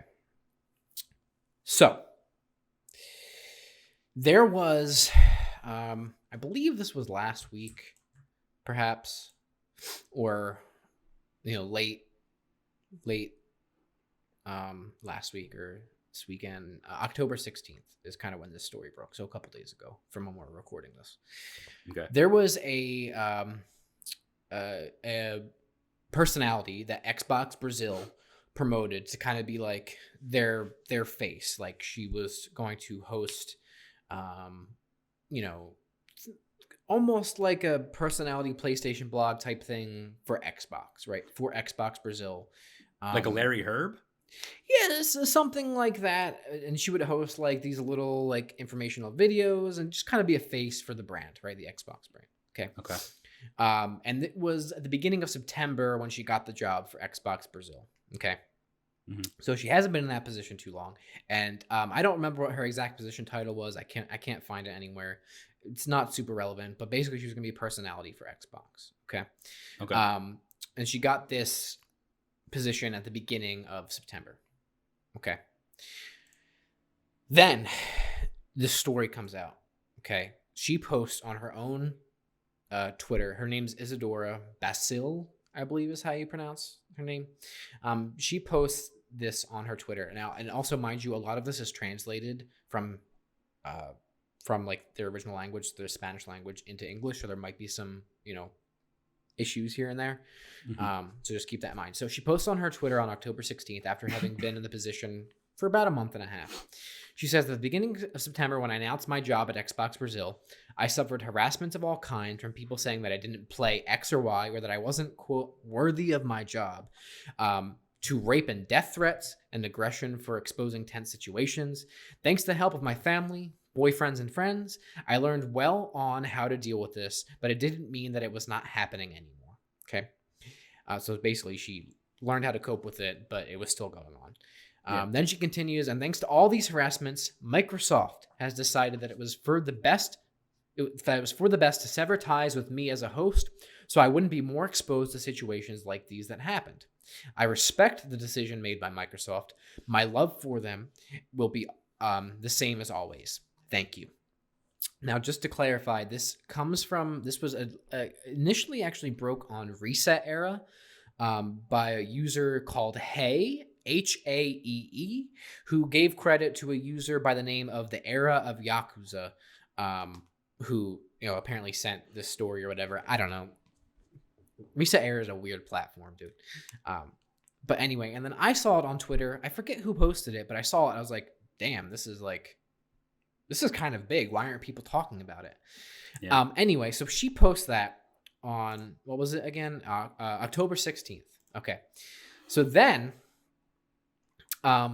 there was a comment from Xbox Brazil on their Twitter on October 16th, much later. So she posted like early in the evening, they posted later at night, and they basically said, quote, this is an official statement from Xbox Brazil. We did some changes in our strategy regarding content that came originally from Brazil, resulting in less channels of communication. We thank Isadora Bale and the talented agency crew for their creativity and contribution to Xbox News. Xbox Wire Portal will be our only news channel from now on. Xbox Brazil channel will continue to experiment new ways to entertain Brazilian gamers. Okay. So that was their statement after her statement. And they were getting a lot of shit for it. It gets worse. Okay. She did an interview for a news outlet called The Enemy, which is a Brazilian gaming news website. So again, what I'm about to read you is translated from Spanish. So there's just a couple of quotes I wanted to pull up from this interview from Isadora herself. So she says, quote, yes, they, referring to Xbox Brazil, always talk with me to help with the situation and remain calm. I toughened up from reading some stuff, especially on Twitter, but when I always saw something heavy, I sent it to them, being Xbox Brazil, end quote. However, she continued in the interview, according to her, the firing occurred thanks to, quote, guidance from the global Xbox team, end quote, that there shouldn't be anyone that susceptible to attacks or harassment as the face of the brand. Let me just reiterate that. They said that there shouldn't be anyone that susceptible to attacks or harassments as the face of the brand. And then she continues, quote, it's a feeling of impotency, right? I opened to the brand with my heart, did more than necessary, and I loved my job. I lost my job because people don't know how to respect each other. Anakin, you're breaking my heart. End quote. Wow. I lost my job because people don't know how to respect each other. There shouldn't be anyone that susceptible to attacks or harassments as the face of the brand. What? This is a mess. What a mess. I can't believe it. They fired somebody, right? Because she said, she was basically pushed out from guidance from the global Xbox team. They fired somebody, let go, pushed out, whatever, because one of their personalities was getting rape and death threats. Oh yes, Xbox. Let us fire the person getting the rapes and death threats instead of demonizing and addressing the actual rape and death threats themselves. And all you can say... Go ahead. They failed to defend her in any way. They simply thought it would be easier to get rid of her rather than defend her. You get nothing. You lose. Good day, sir. Yeah, and that's exactly my point. You, Xbox Brazil, whatever, it doesn't matter. You're part of the Xbox ecosystem. You decided it was a better course of action to advise, right, one of your hosts for gaming news or whatever to leave the company, right? Sever ties with the company eliminate what she was doing as part of your marketing strategy or whatever to Brazilian gamers because you thought it was best for the brand, instead of addressing the comments and the culture around what she was experiencing. People were saying she was a normie, that she's a girl, so she doesn't play games. All of these things, these stupid fucking tropes we've seen in the gaming universe forever, and they fired her because of it. I don't know what, this might sound like silly of me, but I don't know like the political or the social status of women in Brazil, if it's less than a man, because I know in some countries, you know, women are considered not equal to men. I don't know if that's the case and that plays into this somehow, but regardless, that's not how it should be. Yeah, I think it definitely does. I think if this happened in the United States, you would see it maybe to a lesser extent, maybe not. I don't know. As far as like, you know, I feel like we do have a lot of, there's obviously like systemic issues and other things with like gender and stuff in this country. I'm not saying that it doesn't exist, but you might see it to a lesser extent or a little bit different. But I don't know if she was like this, like the first like female face of Xbox in Brazil or whatever it was. I know the social climate is not good in Brazil, right? They have far right-wing things just like the United States. So, you know, say what you will about all of that. But yeah, just the sheer fact, first of all, the issue obviously here is that she was getting rape and death threats and all these terrible comments to her. We see it with a lot of people. We talked about it last week. We see it with a lot of like women gamers, women personalities, women in general, people having unpopular, like whatever it is, we see a lot of that all the time. That's not something new. We you know, there's the stupid gaming tropes of like, oh my God, dude, there's a girl playing games. Girls don't play games, blah, blah, blah. It's always a guy thing. Like girls don't play games. Girls don't develop games. All this whatever bullshit that we've seen forever and is such a fucking pain in the ass and it's so stupid and all that stuff. Anyway, that's a whole separate topic. But the fact that they fired her because of shit that she couldn't even control.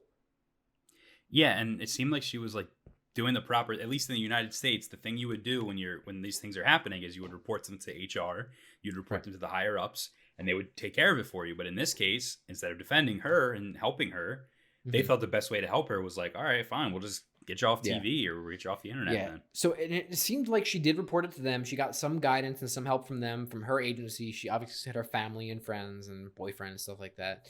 But to me, it seems like it got to such a point where it was really, really, really bad, right? Obviously. And then they were like, man, this is like too much, like it's too much heat, blah, blah, blah, or whatever. Where I feel like if you're trying to hold up whatever image of your brand that you want, why would you not demonize that stuff instead? You're almost appealing to that base then of your fans who are disgusting. No, absolutely. And it's like, it's weird. It's so weird because part of me wants to defend Xbox, the global Xbox team, and say, listen, they saw a fire in Brazil and they were like, shit, we got to put this out quick because this is going to hurt our image and hurt our brand. Right. And because they're so removed from it, they were just like, we're canceling all of it. They're all fucking done. Right. Which is good because that's also punishing the people that fucked over. What's her name? Isadora, yeah. It's also punishing them because they lose their job. Those people that were the higher ups in Xbox Brazil, maybe not lose their job, but some of them did. Some of the people that helped produce that content, they got canned. Right. So is that a good thing? Maybe. But the way I'm looking at this is Xbox Brazil were the ones that decided to cut her out. Right. And then Xbox Global said, all right, this is too much. We got to fucking, the whole Brazil as a whole, you're done. Brazil, you're gone. Right. And they basically just trashed it all.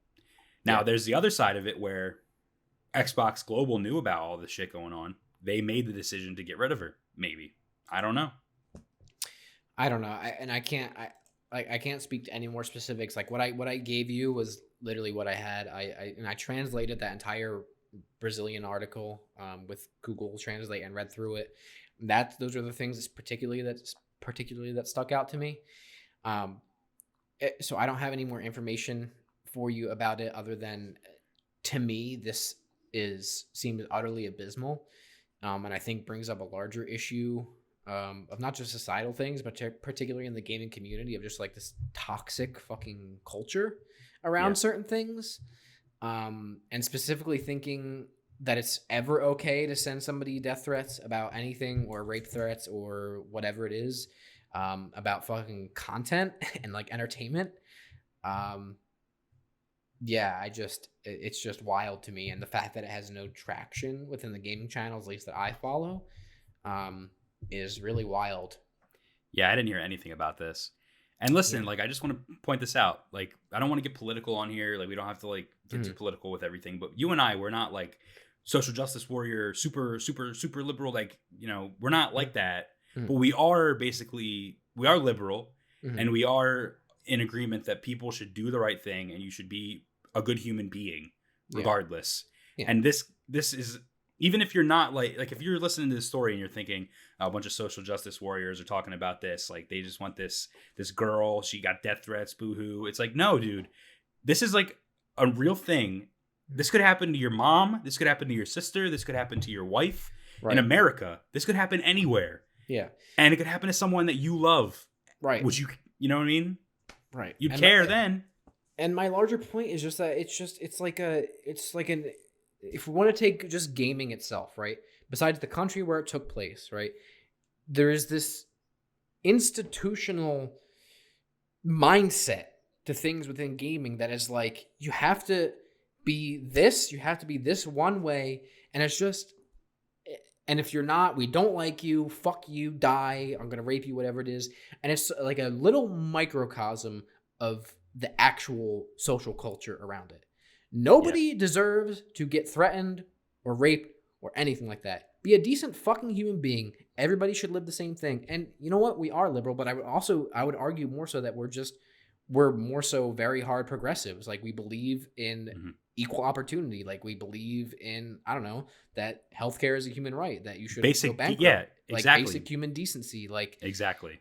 People should be able to live and not be fucking, I don't know, threatened to get, like, it's just, that, to me, that's not like a fucking political opinion. That's like being a decent fucking human being. I don't know. Yeah. No, and you're right. But part of it is also, it's not just gaming. It's the internet. And it goes back to the death threat topic from last week with Spider-Man. And people are going to send death threats over everything. People are going to send death threats to actors, to singers, to songwriters. It's the world. It's not just even the game. You're right, though. There is like a thing with gamers where it's like, you have to be this to be a gamer. Right. You can't do that. You can't be a girl. You can't do. But the death threat part is very just an internet thing. Yeah. So I think it all just goes back to that thing I said last week, where it's people that don't know that the internet is a real thing, where you're actually saying something to someone on the other end. Right. Just because it's not a phone where you actually hear their voice, they're there on the other end. Somebody's on the receiving end. It has a significant impact on that person, right? And in this case, besides whatever mental toll it took on her, right, which it obviously did, right, she shouldn't even have to deal with that. It also now cost her job and her livelihood. So I hope those people are happy, and I hope Xbox, besides Xbox, I hope Xbox is happy. Because to me, if I was Phil Spencer, I would come out and say something about this. Oh yeah. Right? Whether they're Xbox Brazil or not, this is a serious brand I'd issue. fly her ass to America and give her a job in here. Yeah. This is something that Xbox needs to talk about and address, because to me, this is a huge issue for their brand, right? Or it's not a huge issue because they've just swept it under the rug. Well, that's an even larger issue in and of itself. Yeah, that's an even larger issue in and of itself. But anyway, I don't want to carry on too much with it. I just thought it was important. I wanted to talk to you because when I read it, I was like, this is fucking bad. This is nuts. Dude, that's some people's dream jobs. Can you imagine if we got hired as Xbox to be like a brand ambassador? Like, that'd be fucking awesome. Yeah. And if someone was fucking with me and sending me death threats, it's like when the one guy from IGN, I forget his name, he was like the new guy, but he's not the new guy anymore. Altano's boy, Max Scoville. Oh yeah. When Max Scoville started at IGN, he was getting death threats too, and like that was his dream job, I would assume. Like that would be our dream job. So if someone was sending me death threats, I'd be like, "Hey HR, there's people online." You know what I mean? And if I got fired for that, I'd be devastated. Yeah, and you shouldn't be. You shouldn't be. That's not your fault at all. It's not. You can't control what other people say, right? And she did nothing wrong, man. That's sad. Yeah, and it's just. It's bad. That's all I have for you. It's bad. All right. All right. our last kind of main topic before we get to our indie for the week and wrap up here, because I know this is going to be a long one, but we had a lot to talk about and a lot of heated things to talk about. That's right. We wanted to briefly address something from last week and continue on with the conversation of just abysmal shit, I guess, in gaming, just in it, like shifting gears a little bit. So last week, or 2 weeks ago, not last week when the video came out, and then the podcast, we discussed the story about CD Projekt Red, right, mandating mandatory crunch, so overtime work, for their developers and their workers to push out Cyberpunk, which is coming out in November. Yep. Just about a month away, actually, which is nuts to fucking say that it's actually going to happen. I know.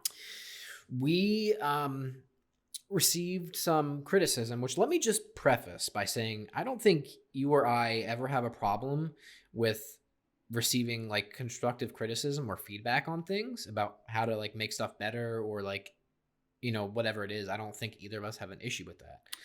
No, this is a discussion-based podcast where you and I talk. Right. We're gonna get things wrong, first of all. Absolutely. I can even tell you right now there's a couple of things that I got wrong last week that no one called me out on. And right. if you called me out on it, I'd be like, you're absolutely right. Yeah. So I can take criticism and you can take criticism. But yeah. We're humans. We get things wrong. Yeah, exactly. But in some instances, we did the research. We know what we're talking about. And right. people give their view on something, and that's fine. Mm-hmm. But I think we did a good job for this topic specifically weighing both sides of the argument about mandatory crunch. Right. And I think we did a good job of defending CD Projekt Red and saying they're great for what they do in terms of giving their employees a bonus at the end of the year based on the earnings of their project. Mm-hmm. But also they're bad because they went back on a promise where they said we're not going to do mandatory crunch, and they did it anyway. Mm-hmm. Yeah. So, and we were just, I don't even think we were necessarily trying to defend or anything. We were just analyzing the different angles of it, right? Absolutely. And we're always going to give our opinions on things, and you will always have people that disagree with you, and that's always fine. You and I disagree on quite a bit. You might not always see it on the podcast, but we disagree about a great many things. Okay? That's true. And that is fine.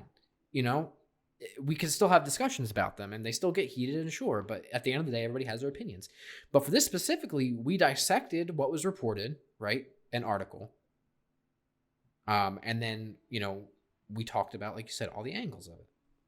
Yep. So we got criticism that we weren't doing our research, that it's like fine because these people are contracted and things like that.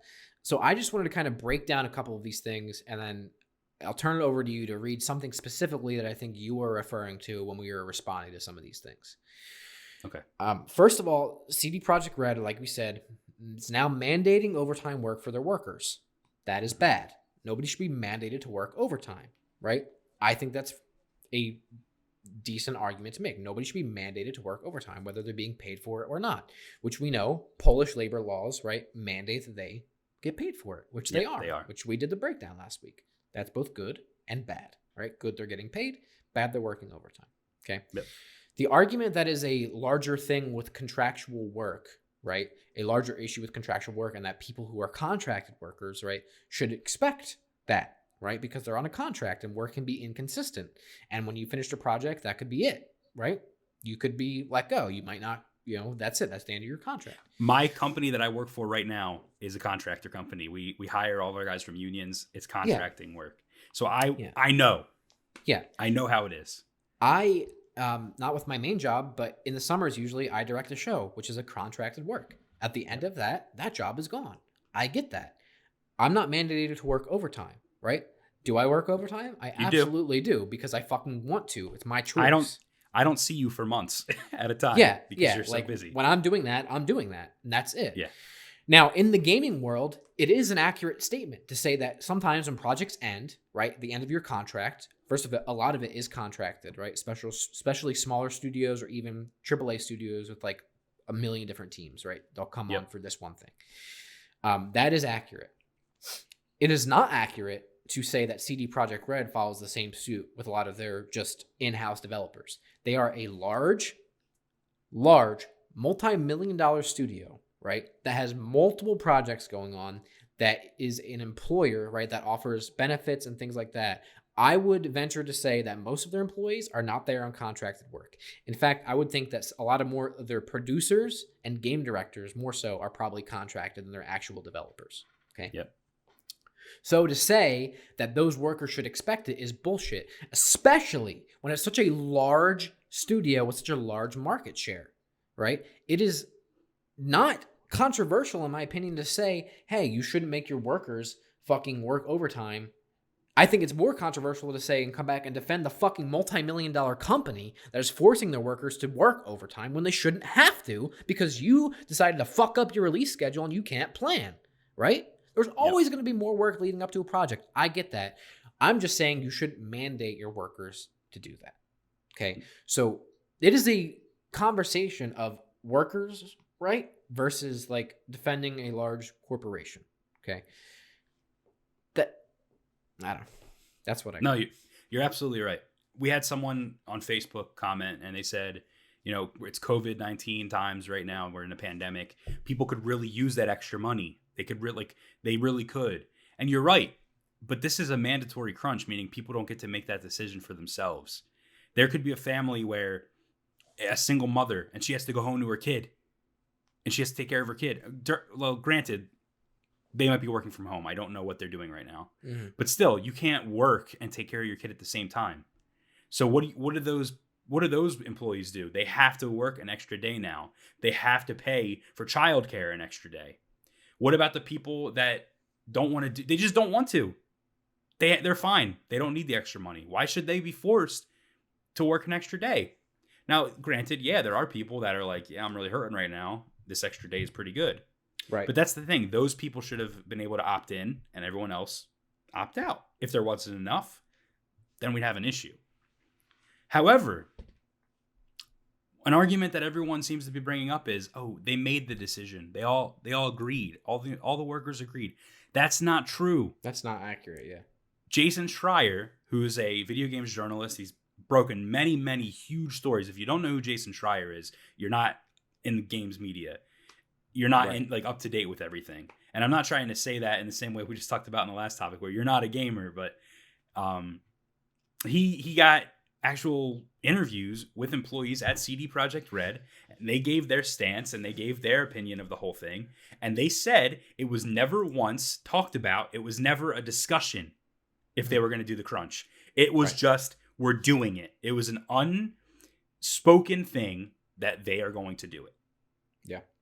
I think what happened was their managers called them in. They had little mini meetings with their managers, like their boss. And they were like, you guys are going to have to crunch. That's how it is. Mm-hmm. And they did. So. Yeah. And it's a larger, it's specifically related to CG Project Red, right? Besides the larger gaming community as a whole, there's a definitely issue with contracted work. Inconsistent work timelines, inconsistencies in work within game development. It functions a lot on that. Again, especially with smaller studios or larger AAA studios that have a lot of different teams, right? Not saying it's not an issue. Totally is. Totally get that, right? But this is a pattern we've seen with CD Projekt Red. This is not the first story about it. This is not the first person that Jason Schreier himself has interviewed that he has gotten information from about the toxic and abysmal fucking culture within CD Projekt Red.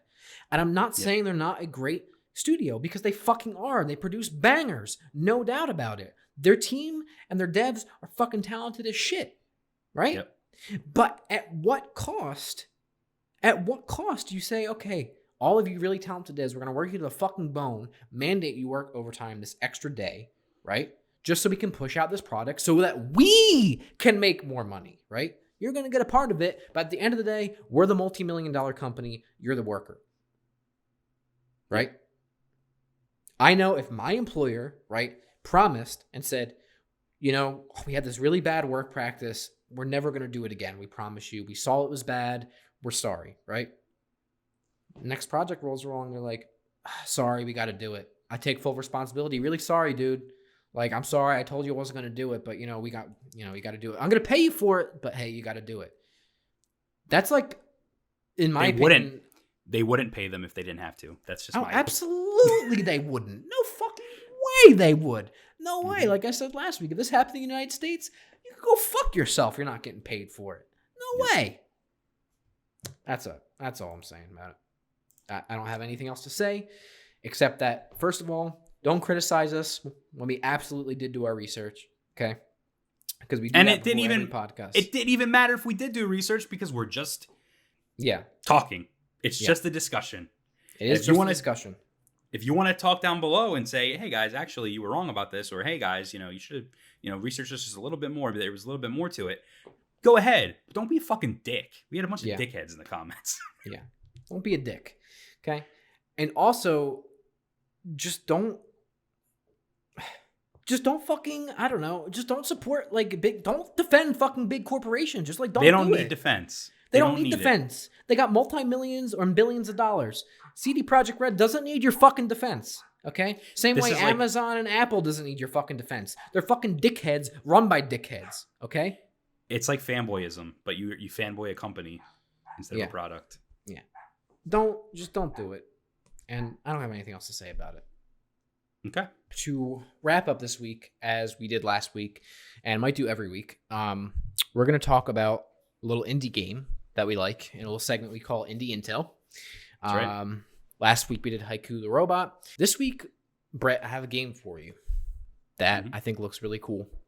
It's called She Dreams Elsewhere.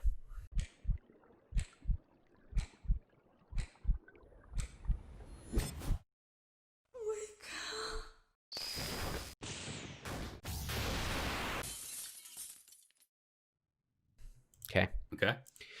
She Dreams Elsewhere. Basically, what it is a surreal adventure RPG about dreams and the extent to which they mirror reality.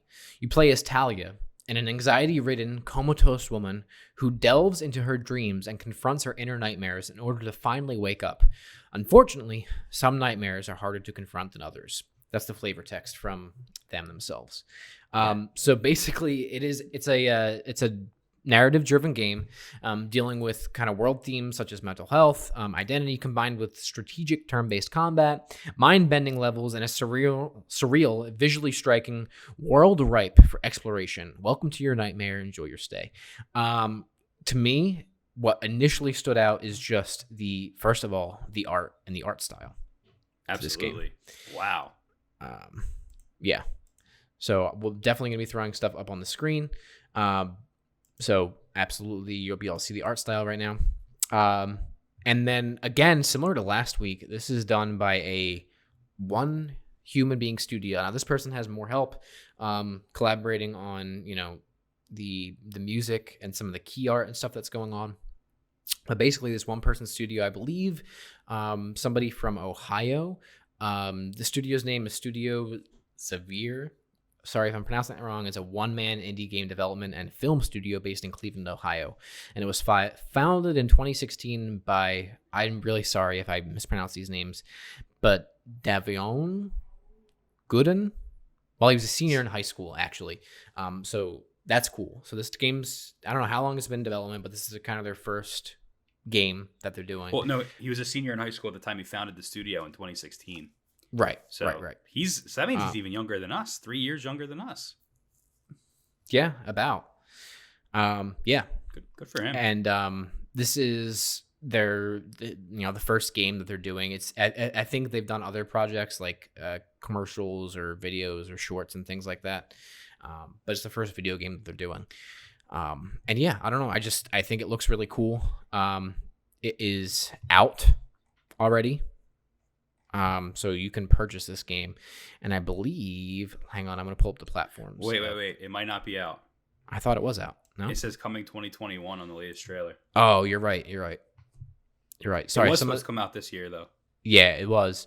And it's definitely coming to PC, so Steam. I think for both PC and Mac and Linux. Yep. So yeah, check it out. I think you can add it to your Steam wish list. I actually believe I already did add it to my Steam wish list.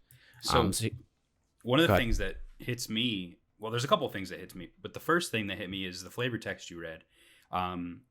Anxiety ridden. I've been diagnosed with anxiety. I know what it's like to have anxiety. It's the worst. It sucks. So this seems like a game that might help me with my anxiety a little bit, and that'd be kind of cool.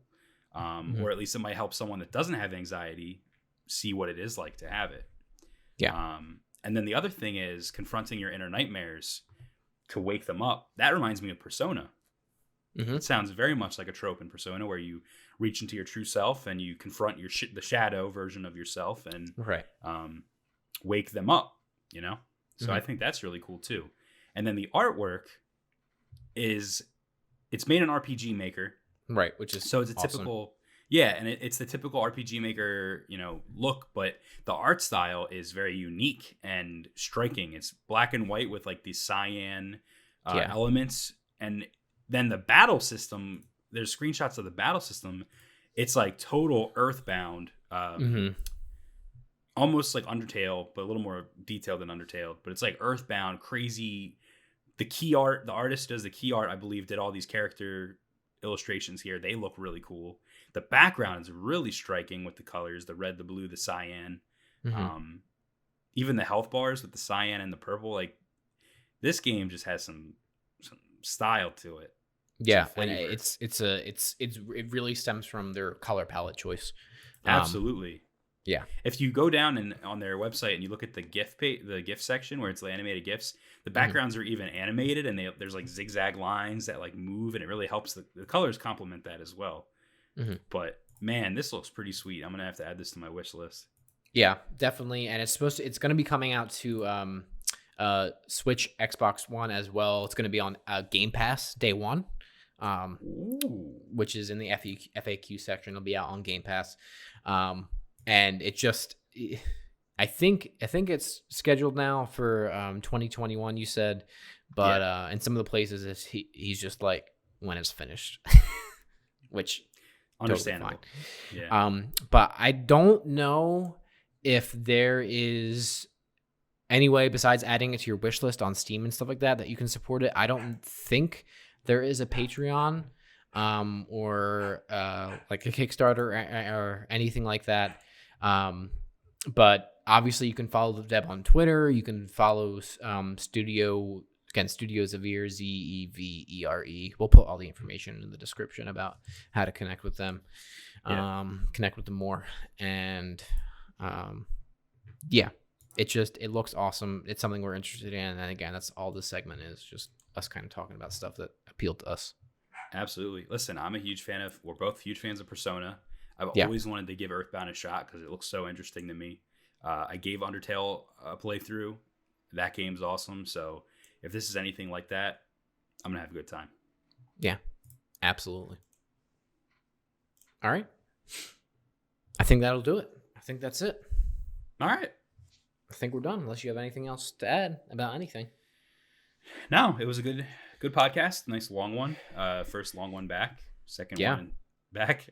But I think we talked about some heavy shit, some good shit. So had a good time. Yeah, so we just want to thank everybody again for tuning in. Means a lot. Appreciate it. If you want to subscribe, click that notification bell. Follow us on our socials. All the information is in the description. All that crap. And yeah, that'll do it. Thanks, everybody. See you guys.